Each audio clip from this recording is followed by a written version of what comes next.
Hey everyone, welcome to Ryan Repairs. My name is Ryan. Today I'm working on this dinosaur. This is my old Xbox 360, one of the chunky models that has developed a disc read error.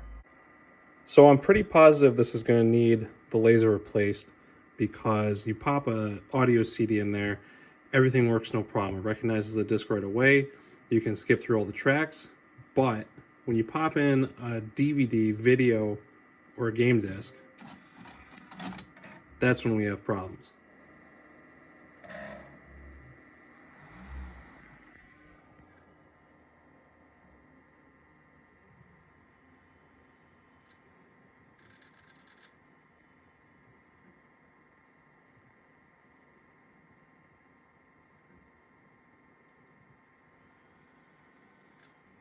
So as you can see, it's really struggling to read the disc.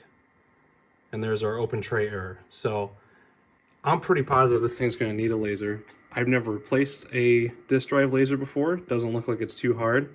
But before I do that, let me show you one more thing.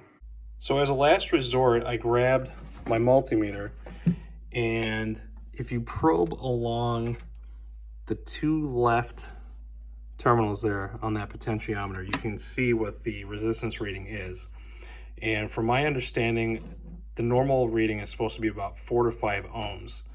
Now, I have adjusted this all over the range. I've even gone as low as 3 ohms, which is pretty much the cutoff point before you start doing damage to the laser. Almost every time I adjust it, it works great for one use and one use only. And then it starts going back to doing the same old thing. CD part of the laser seems to work fine no matter what. So it looks like we've got an intermittent thing with the DVD laser. I have a cheap laser replacement sitting here. I really got nothing left to lose, so we're gonna try throwing a laser in there and see if that fixes it. Now, I'm not entirely surprised that it needs a laser. I've had this Xbox 360 for, I don't know, 10 to 15 years or so, and this has logged probably thousands of hours of, Halo 3, Rainbow Six Vegas, all those good games back in the day. Spent a lot of time on this console with my buddies in high school, so I'm not shocked at all it needs a laser. In order to get started, you see I kind of jumped ahead a little bit. I've already got the case off. That's been covered in a lot of other videos, so I kind of skipped that part. But to get the drive out, we've got our 2 plugs back here. We're going to undo those, and I'll pull the drive out. All right, so I have my drive out, and I want to back up for a second because there are a few different models of drives made for the Xbox 360 around this time. This one I have, try to get it there, is a Philips BenQ drive. So I think the other ones are going to be a little similar as far as the laser replacement goes, but you want to double check before you replace the laser on those. Now when you pull your drive out, it's probably going to look more like this. I kind of jumped ahead in that last clip, but basically you are going to have 4 screws, 1 by each post here, and that holds the 2 halves of the case together. So I have those 4 screws out. Bottom case is going to come off, top case is going to come off, and then we can go from there. So first things first, I need to get this disc tray itself out of the way. I think the easiest way to release that, we flip it over. We've got this plastic bar here that basically works to raise and lower the laser bed, and it kind of locks it into place. So I am going to get a pocket screwdriver, push that out of the way. We might have to come on the other side. You can see it right in there. We'll release it the rest of the way, and then we can pull the tray away. All right, so now to get the laser out, I'm going to start by pulling this screw out, and that's basically going to disconnect it from the little worm drive there. Pull that screw out. We'll flip this little arm up and out of the way. And now I'm going to loosen this screw and that screw, and hopefully when I do that we should be able to slide this whole rail out of the way. Actually, real quick before I do that, we're going to very carefully release this ribbon cable by pulling up on this latch that goes across, locks it in place. As you can see, the ribbon Came out on its own free will. We'll get this out of the way for now. And then, yeah, let's take these two screws out. We don't have to take them out all the way, I don't think. Should be just enough.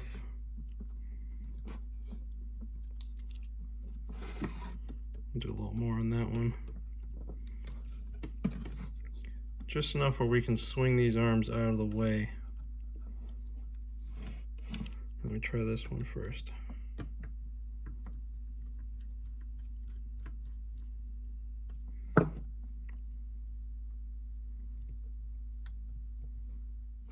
Okay, so it looks like I do have to remove this front one here.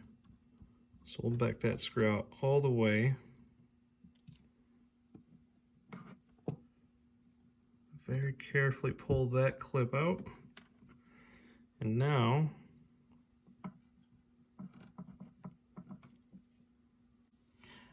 so to give myself a little more room, I did end up pulling the tray itself out. And but to do that, you pull it all the way forward, and then you pull up on this little release tab here while pulling forward, and it will release from the drive. So now that I've done that, I do have more room to work with. And this bar is freed up pretty nicely, but it's still not coming out. So what I'm going to do is we're going to actually slide the laser bed back up. We're going to push the laser back to give us a little more wiggle room. And a little wiggling here.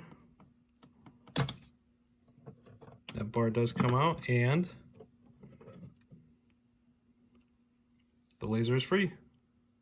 All right, so here's the old laser. We will take the new laser out of its box. See what we're working with here.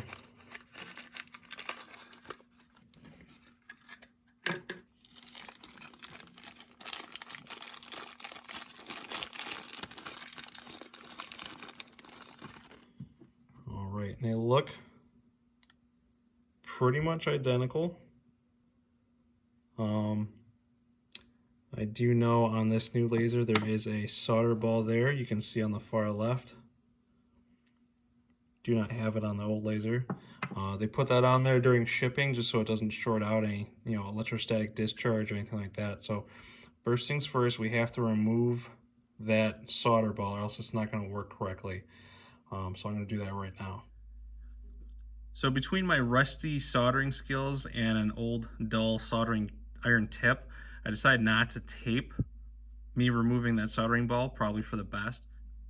But as you can see, we did get the solder ball off, and I did double check all three of those pads with the multimeter and continuity just to make sure that they were in fact disconnected, and it looks like we're good to go. So at this point, I think we're good to throw the laser back in the disk drive. All right, so we're going to thread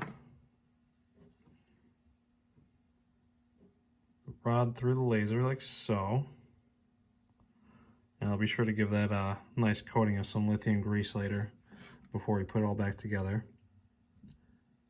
And then insert that end.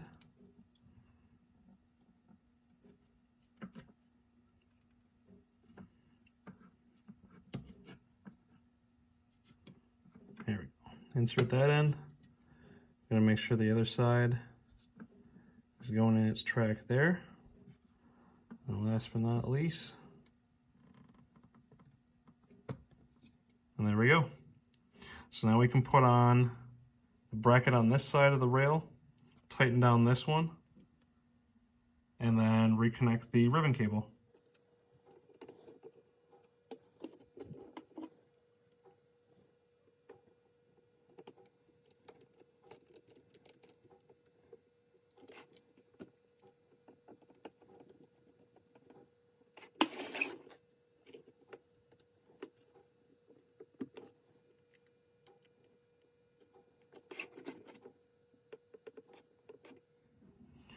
All right, so finally we'll connect the plate that attaches the laser to the worm drive.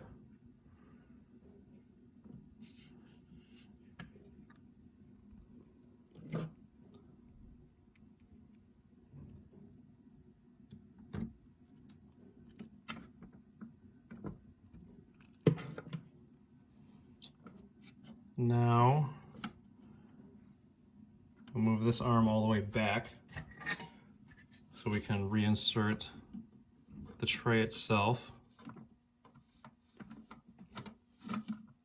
Oops, sorry.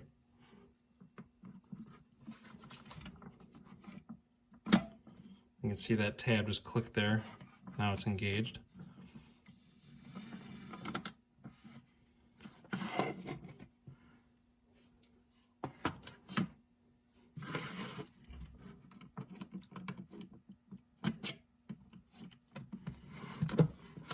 All right, we should be good to test it now. All right, here we are, moment of truth.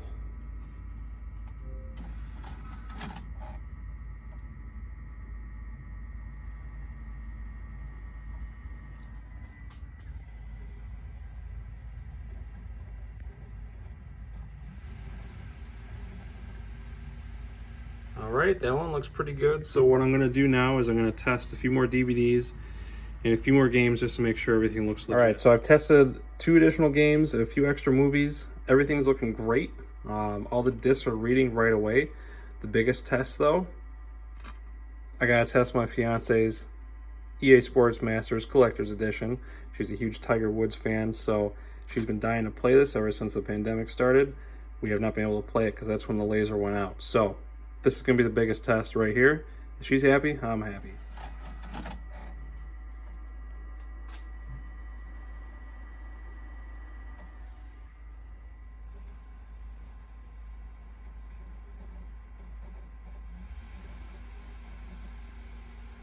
Awesome, it looks like we're good to go. All right, so at this point, I think we're pretty much good to go. We're just gonna use it and keep an eye on the disk drive, see if it acts up at all anymore. Just a quick note, I did check the resistance on the new laser. I think I said before it's supposed to be about 4 to 5 ohms for a good setting, and it was sitting just above 4 ohms from the factory, so I left it go at that for now. Everything seems to be loading okay, so I'm not too worried about that. So the laser replacement on this console proved to not be that difficult of a job, which is great because I have a couple other consoles laying around, an old PlayStation 2 and one other one, that are doing pretty much the same thing. So I'm thinking they're going to need new lasers as well. And it's great to get this console back in action because some of these games that we have, like the Tiger Woods game, are not backwards compatible. So this is really the only way that we have to play them right now. So I know the fiance's going to be happy playing Tiger Woods. We have a few Connect games we can use on this console, and we'll hopefully get a few more years out of it. So hopefully this video was helpful to at least a few people out there. If it was, please consider giving it a like, and stay tuned to the channel for more how-to videos in the future. Other than that, thanks for watching, and take care.